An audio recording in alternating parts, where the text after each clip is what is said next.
Bem, vamos lá. E aqui a gente tem que a gente pode representar esse um inteiro, que nem quando a gente pegou essas duas partes aqui, ó, esse meio, quantas partes de meio a gente tinha? A gente teve dois, de dois. E quanto que isso daqui dá? Dá um, não é mesmo? Uhum.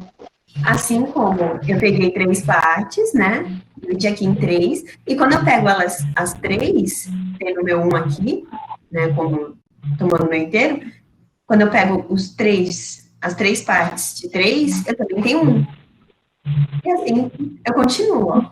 Se eu pego as quatro partes aqui, eu vou ter 4 sobre 4, que também dá um. Então, a gente consegue dizer, por exemplo, um sobre um é igual a 2 sobre 2, é igual a 3 sobre 3, é igual a 4 sobre 4. A gente está falando de uma divisão, né? Sabe que um número dividido por ele mesmo daria um, não é mesmo? Sim. Assim como 5 sobre 5, 6 sobre 6, todos eles resultariam em um. Sim. Bem, e aqui? Eu peguei metade, né? Peguei como se fosse 50 centavos, né? E aqui eu peguei, usando a minha régua de frações, eu peguei um quarto e um quarto. Elas também representam meio, se a gente for ver aqui. Porque se eu pegar esse um quarto e somar com esse um quarto, eu vou obter meus dois quartos, né? E eles sim também representam meio, que é igual a 0,5. Lembrando que quando eu quero descobrir a forma decimal de uma fração, eu pego o numerador e divido pelo denominador. Então, se eu pegar 1 e dividir por 2, eu obtenho meio. Uhum. Que aqui não deveria nenhuma vez. Aqui daria 5. E aqui eu Oi? obteria. E aqui, se vocês puderem perceber, aqui eu trabalhei com meio. Eu tentei estabelecer uma relação com o quarto. Aqui eu estou pegando meu um quarto e eu estou tentando entender o que, que ele é. Então, esse um quarto, que dá 0,25, ele também pode ser esse um oitavo, porque ó, seria um oitavo, aqui eu colocaria outro oitavo, um oitavo, aqui eu já teria metade, né? Então, se eu quisesse ter a linha inteira, eu precisaria de 8 oitavos. Aí sim eu teria.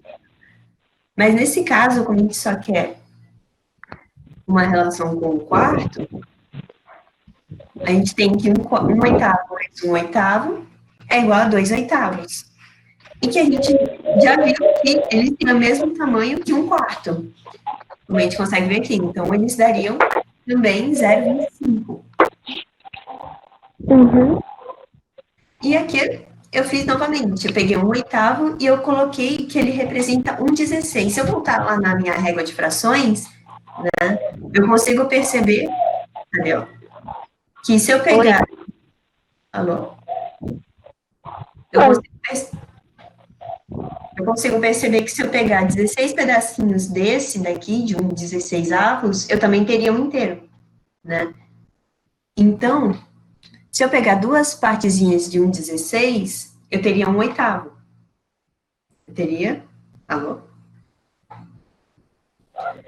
E esse dois 16 avos, ele representa o meu um oitavo. E o meu um oitavo, ele é em decimal, eu teria que ele é 0,125, se eu dividir 1 por 8.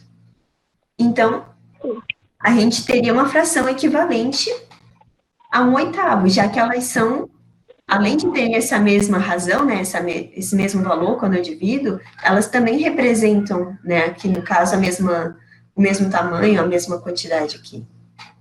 Então, 2/6 e um oitavo são frações equivalentes. Aqui, ó.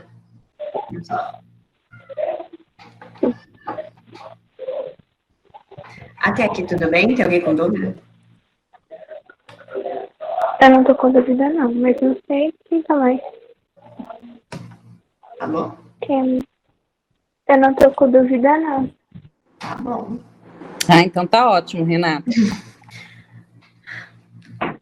A gente viu aqui anteriormente que com 2 quartos a gente também obtém meio. E aqui a gente consegue ver um conjunto de frações que também dão meio. E quando, por exemplo, meio, 2 quartos, 4 oitavos, 8 16avos, 16 32avos, eles têm a mesma razão, né? Eles dão meio. Então, podemos dizer que todo esse conjunto aqui de frações, eles são equivalentes. Se você percebeu, é como se eu tivesse multiplicado, né, o numerador e o denominador. É tipo uma simplificação ao contrário. Alô? Oi. A gente está com dificuldade de te ouvir, Renata, seu áudio sai abafado um pouco. Pelo que eu entendi que você falou, é que era uma simplificação ao contrário, né? Tá certo, é isso mesmo. Uhum. Geralmente a gente tenta dividir e achar irredutível, não é mesmo? Só que a gente também pode trabalhar ao contrário. Se a gente tem uma fração, por exemplo, meio, a gente consegue achar outras frações, né? Aumentando elas, multiplicando, né? Aqui, ó. Aqui virou 2 e aqui ficou 4. 4 e 8. E isso pode nos ajudar em diversas situações, depende do que a gente precisa, não é mesmo? Aqui nós temos 1/3. Aqui a gente pode ver que o 2/6 e o 4/12avos e o 8/24avos, eles também têm a mesma razão. Aqui seria uma outra maneira de representar a minha dízima de 3. Se eu não quisesse colocar o reticências, colocar um monte de trezinhos, né? Eu também poderia colocar uma barra naquele número que está se repetindo infinitamente, né? No caso aqui seria o 3. Então, quando a gente tem frações e quando eu divido dão o mesmo valor, eu digo que elas são equivalentes. Aqui a mesma coisa com quarto. Se a gente fosse, geralmente a gente acaba trabalhando com a redução, né? Então, de 4 16, se a gente dividir aqui por 4, né, em cima e embaixo a gente obteria anterior, mas a gente também poderia estar indo, né? Multiplicando. E aqui a gente teria que 8 dividido por 32 daria 0,25, né? Acho que tá todo mundo craque em divisão com decimal ou alguém ainda tem dificuldades? Eu não tenho tanta dificuldade assim. Ok.